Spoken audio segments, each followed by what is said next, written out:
আসসালামু আলাইকুম। এই ২০২৫ সালে মুসলমানদেরকে একটা কথা খুব ভালো করে বুঝতে হবে। সমস্ত কাফেররা উপরে উপরে যতই বিরোধিতা বা যুদ্ধ বা আক্রমণাত্মক বক্তব্য দেখ, এগুলি সবই তাদের নাটক। তারা প্রকৃতপক্ষে সবাই এক। বেশিরভাগই হচ্ছে খাজারিয়ান গোষ্ঠী। তারা সবাই মুসলমানদের বিরুদ্ধে এক হয়েছে ইসলাম এবং মুসলমানকে পৃথিবী থেকে নিশ্চিহ্ন করে দেওয়ার জন্য। তারা প্রত্যেকেই তাদের ওয়ান আইড লিডার অর্থাৎ ফলস মেসিয়ার জন্য অপেক্ষা করছে এবং সেভাবে ফিল্ড তৈরি করছে।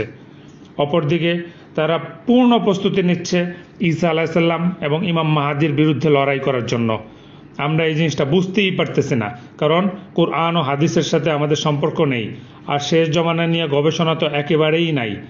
আল্লাহ তাআলা আমাদেরকে সত্য বোঝার তৌফিক দান করুন, ইমানের উপর ইসলামের উপর পরিপূর্ণরূপে ফিরে আসার তৌফিক দান করুন।